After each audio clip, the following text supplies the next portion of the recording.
Hey-oh. Uncle Red's on a motorcycle, how about that? Yeah. This cute little thing is a Suzuki GZ Marauder 125, made about 19 years ago now.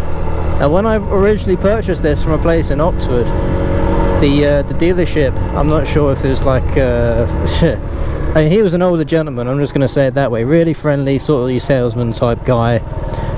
He said at the time the bike was 9 years old. Oh boy.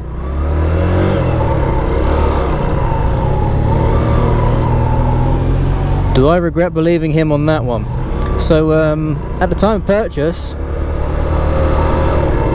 you got a 9-year-old bike. Yeah, like fuck it is. If it's 19 years old now, or about that, let's do some quick maths, it's about 17 years old. So don't worry, mate, you're only like, 8 years out. That's fine. That's basically, pretty much double the age of the bike. So yeah, I purchased it, as you do. Paid a nice price for it as well. At that time, I'm like, my previous bike was was some cheapy Chinese Lifan cruiser. I think it was something along the lines of a Legacy or Triumph. I don't know what it was, but it's a word similar to that kind of meaning. And yeah, holy shit, I purchased this bike. Being Japanese, I said to the guy, I am not purchasing a Chinese bike. I've been there, I've done that, I've seen the damn rust on the fucking thing after like 2 years, 3 years of it sitting outside my house. Now, a fun little backstory. Back in the day, when I first started riding a motorcycle, I was shit scared of going on a damn thing, and I'll tell you why. The helmet I had at the time was cheapy flip-up thing, didn't have much confidence in that. The gear, again, cheapy sort of thing, didn't have any confidence in that. Cheeky double roundabout, thank you. And yeah, the bike itself, again, cheapy Chinese thing, no confidence in that. So you can see there's not a lot of confidence going on. And when you spent your entire school life being the quiet guy, not really up to much, didn't get into trouble at school, all of a sudden, no confidence on someone who's got no confidence speaks a lot. So needless to say, I was extremely shaky to start off with, and I'd done 6 miles on that bike, near enough refused to go on it ever since, which is a massive shame because I did like that bike, don't get me wrong, it was a nice bike. However, like I said, when it's been sat outside for like 6 months, you can start seeing the rust approaching very quickly, and especially around the welding. Now, my old friend who used to live across the road from me, his stepdad, who knows a fair thing about bikes and a bit of mechanic-y mumbo jumbo, he just took one damn look at the bike and said, mate, I'd be bloody surprised if that welding makes it through the winter. So very little confidence, no confidence, and then shut down. Yeah, that was fun. That was so much fun.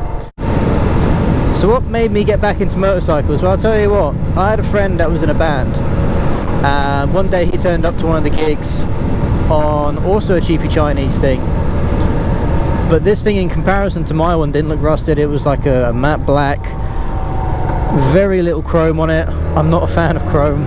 As much as I like looking at it, looking after it is such a pain in the arse.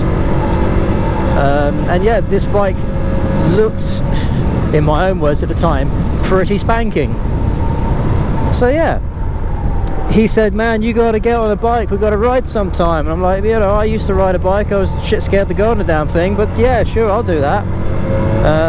And a couple of months later, what do you know, I booked myself in for another CBT, and then that's where I found this Japanese Suzuki sitting around. I thought, you know what, Japanese, not Chinese, superior engineering already, let's do it. And I've been a happy boy ever since.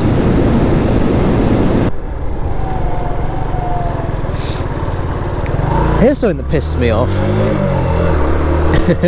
First of many.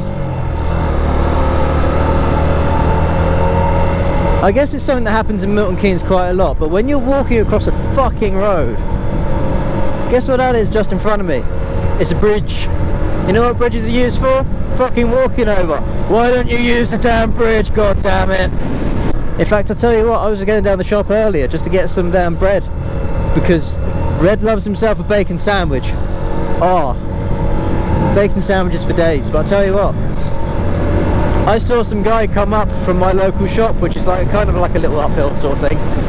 He was pushing his completely full trolley, and I mean like full-size trolley, completely full to the top, up this hill in the fucking road. And I'm thinking, I'm looking at this guy thinking, what are you on? The common sense of a lot of people is just absolutely appalling. Gosh, that sun's bright.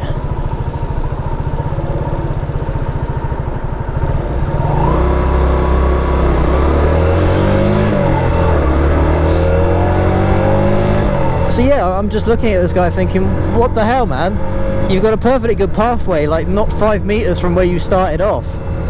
But because that's going to take you like an extra minute to walk around a damn bush and over a road, you want to walk in the road instead, putting yourself at risk, putting your safety at risk, but more importantly, the shopping at risk. Because let's face it, if you're stupid enough to do that kind of thing, the only thing I'm sorry for, the only thing I'm going to be sorry for is the shopping.